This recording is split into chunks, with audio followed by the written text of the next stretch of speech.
the Deputy President of the Republic of Kenya, His Excellency Professor Kithure Kindiki, and a hand clap is always welcome.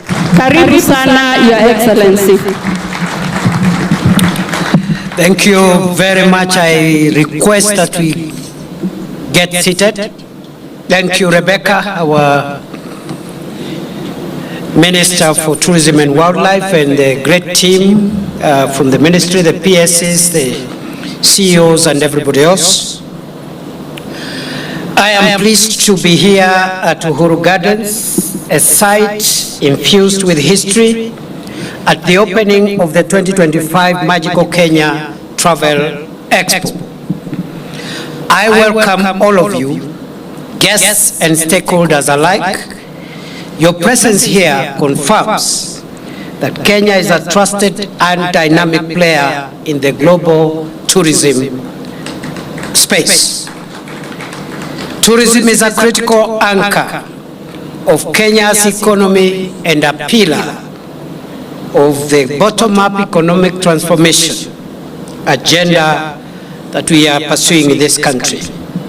In 2024, Kenya welcomed close to 2.4 million visitors, marking more than 15% increase from 2023.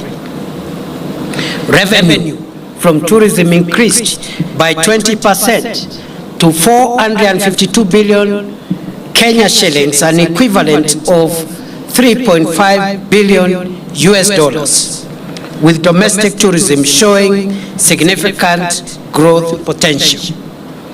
The World Travel and Tourism Council has revealed that Kenya's tourism sector is set to contribute a record 1.2 trillion Kenya shillings, an equivalent of 9.3 billion US dollars to the economy in 2025, equivalent to more than 7% of our national gross domestic product. The tourism sector is also expected to support 1.7 million jobs, which is over 8% of the total national employment. These figures translate into jobs for our youth, markets for our farmers, and sustained customers for our micro, small, and medium enterprises.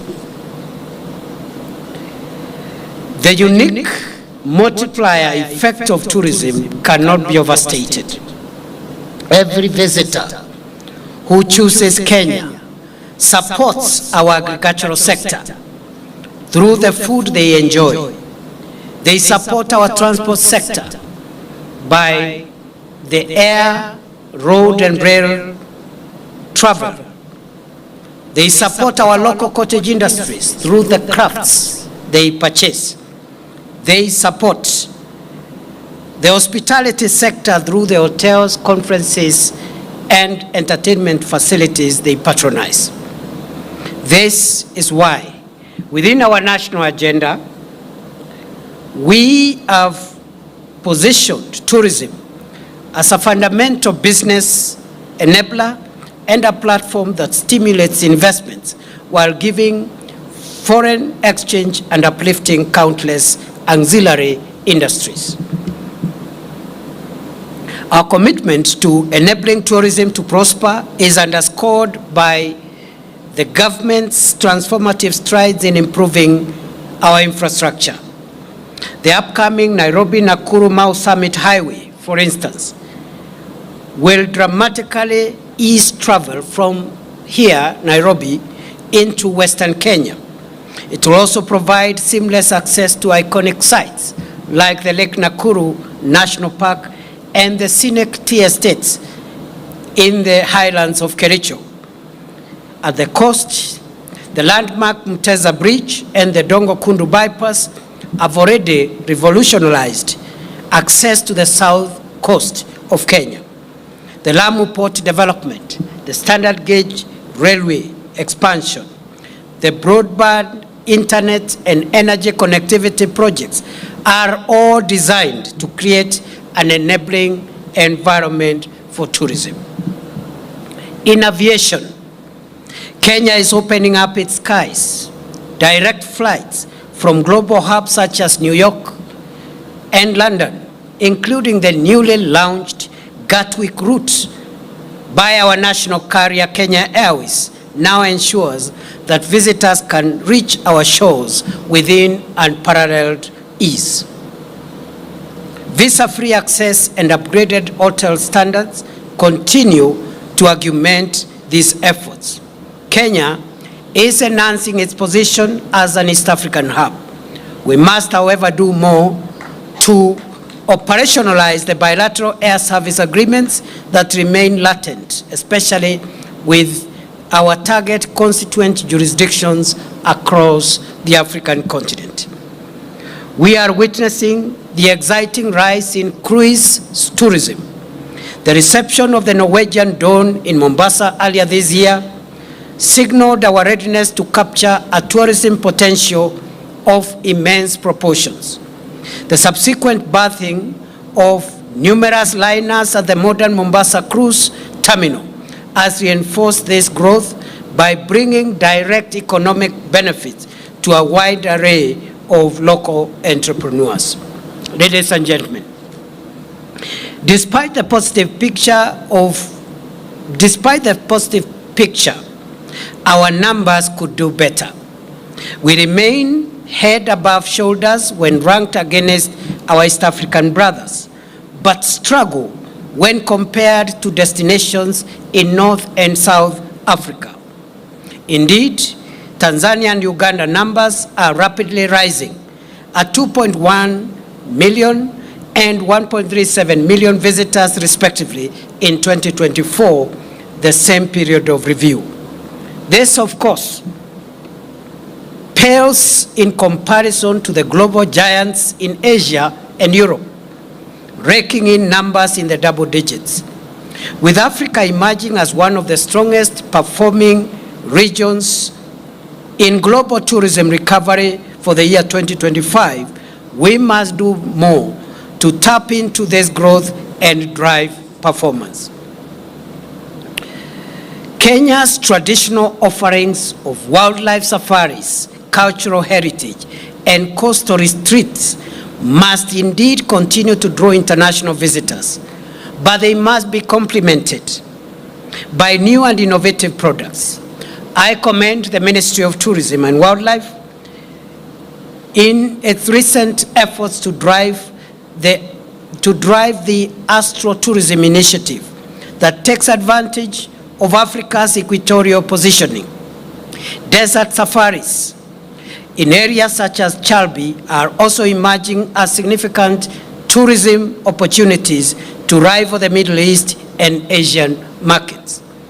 The same can be said of the mobilization of Kenya's reputation as a technology innovation powerhouse and the continent's Silicon Savannah, positioned to drive tech-driven tourism solutions targeting young technology entrepreneurs as principal actors. We must develop new tourist products and exploit untapped potential in non-traditional attractions and regions to spur the sector's growth. We must capitalize on the opportunities that intra-Africa tourism can provide within the context of the Africa Continental Free Trade Area. For this to happen, the tourism sector must become a critical interlocutor in the transport, logistics, trade and investments, land and environment, MSMEs, labor and social protection sectors, driving the policy focus towards synergized outcomes. We must also deliberate on how to market Kenya and the nuances that characterize the Kenyan experience. Over and above the Kenya of the Big Five, there is the Kenya of M-Pesa and mobile money, the Kenya of Twitter, now X, the Kenya of Eliud Kipchoge, and the Kenya of Wangari Maathai, the Kenya of innovation and leadership, the Kenya that hosts the United Nations, the biggest United Nations facility in the global south, is situated in this city. We must market that Kenya. Kenya's identity is one of profound diversity. We are the cradle of humankind, with Turkana and Rift Valley hosting sites of unparalleled archaeological significance. We are also home to over 40 vibrant communities, each with unique traditions, cuisines, and art. By diversifying our offerings into culture, sports, faith, and heritage tourism, we shall continue to ensure that Kenya holds a compelling appeal for every visitor, from the thrill seeker to the pilgrim. Underlying our efforts must be an unwavering commitment to sustainability. We must remain determined to protect the very treasures that attract the world to our shores, including our wildlife, landscapes, and rich culture. Our 15 billion tree planting national initiative is fighting climate change while enhancing ecotourism. Through the Kenya Wildlife and the Kenya Forest Services, we remain committed to protecting endangered species and supporting communities through conservancy programs. We have the vision for sustainability, which means that the benefits of tourism are shared widely as possible, from our villages and counties to our wildlife parks and coastal resorts. This concept is not abstract. It is visible. When a local family-owned guest house in Rusinga Island is fully booked, when local community groups have scheduled hiking tours around the Nzambani Hill in Kitui in eastern Kenya, when a local Uji spot on Kirigiti Road, Kiambu, not far from here, joins the list of must-visit establishments. This is how tourism will build Kenya's economy going forward. This is how tourism will forge a nation. Ladies and gentlemen, I recognize this as a dynamic marketplace of ideas, a platform for business, and a meeting point for cultures. I acknowledge that the success of tourism hinges on partnerships, for which reason the government of Kenya will continue to provide an enabling environment. I call upon all of us to make tourism the bridge between Kenya, Africa, and the world, and the sector that empowers our people. This is the sector that is best suited to tell the world who we are as Kenya, as Africa. On behalf of President William Ruto, I declare the 15th Magical Kenya Travel Expo officially open. Welcome to Magical Kenya. Asanteni sana.